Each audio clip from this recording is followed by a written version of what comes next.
after we'd spent a lot of money, a lot of time trying to develop the RedBox platform machinery, and then having the opportunity to merge with McDonald's, who was developing, the actual RedBox, but using different technology, using different machines.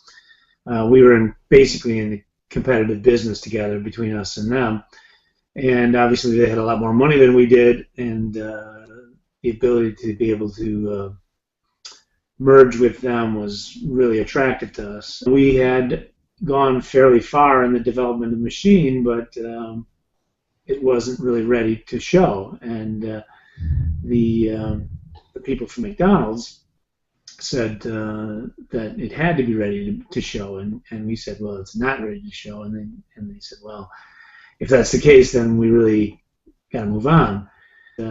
Basically, they said, well, we can't use you, and they wanted to have a meeting to basically close out the project up in some room, off the factory floor, and they said, well, let's do that in 10 minutes. And so my team ran up there to the meeting, and I kind of lagged behind and sat there, and I had put everything I had into this opportunity, literally everything. And if it was going to go south, so was my finances. We were going to lose the house. All of our savings were already gone.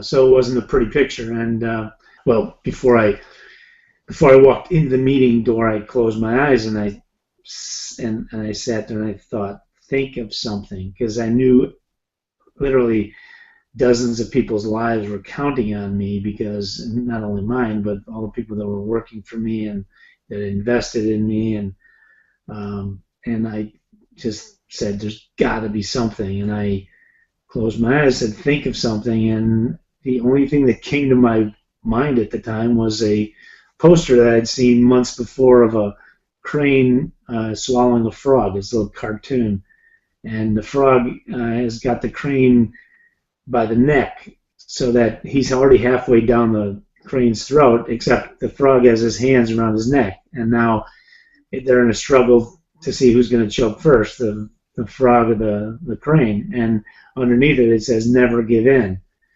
And I said, okay, well, that's the best you got. So I walked into the meeting, and before we could start the meeting, I told these guys, I stood up and I said, I need 24 more hours to fix the software, and if you don't give us 24 more hours, you'll regret it. And that once you decide to go with somebody else and you make that announcement, other people are going to be interested, and money is going to come to us, and we have a better facility than you do, we have a better product than you do, and we will bury you, basically is what I said. And so I said, you owe me 24 hours. And then I sat down, and I kind of looked up at my partner Franz over in the corner, and all he was doing was shaking his head like, God, you had to burn this one, didn't you? And we just sat there for what seemed like forever. Nobody said a word until the guys from McDonald's said to me, okay, if you think you can do this, go ahead. We'll give you 24 more hours. And so they got up and left, and my team sat there and looked at me like, said, just gave us 24 more hours to hang ourselves, because there's no way to fix all the problems we have in 24 hours. Our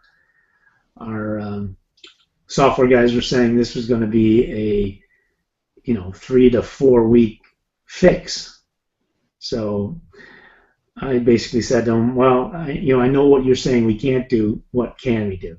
We had our programming guys in India. There were like 10 guys that did programming for us, and they were sitting in front of a giant LCD screen monitor, and we pointed a webcam at our machine in North Carolina. So we would do something, and they would watch the software do what it was compiling. We decided to start, building new builds of software, not, hour after hour, and we did this all night long. And finally, it comes to be 9 o'clock in the morning, and the McDonald's guys are back, but nothing has changed. None of the software is working. It never ever functioned. And so I stalled them for about a half hour, and finally they got a little nervous and said, "Hey, we got to get out of here. So let's see what you've done." And we went back to our machine, and I looked at Franz, and he had just put the new software in, so he didn't even have a chance to turn the machine on. And so these guys from McDonald's, were saying, "Okay, you guys, show us what you could do, what you've done all night long." And my partner Franz flicked up the on switch for the machine, and it starts to move slowly around the calibration. And when this thing moved, it had never moved before, ever moved. And at that point, I kind of yelled out, "Holy shit!" because I was shocked that the thing had actually started to move. Pushed the button, I reached my finger over, fully expecting this thing to go psst and not do anything. But I pushed the button, and all of a sudden, this high-speed whirring noise. If you've ever rented from a RedBox, you hear this bzzz. That's the motors of the drivers driving the platter and stuff. That starts to go full bore, and then the robot arm, scurries up to a position, reaches out, picks out a DVD, puts it in the robot tractoring device, brings it out to the dispenser arm, and out comes a movie. And I at this point in time, I've got like 5 or 6 people standing behind me, but I'm really in my own world. I'm basically the first guy that ever rented or vended a movie from RedBox. And so then, the thing's done, and I kind of like snap out of this little dream world I'm in, and I turn around and I look at these 5 guys staring at me like, their jaws are literally wide open, their mouths are open, they're looking aghast that this thing has worked. And when I saw that, I instantly knew it was my opportunity to press my advantage, and then I started up and said, "Now, you've seen what we can do in 24 hours. You have no choice but to pick us for your supplier.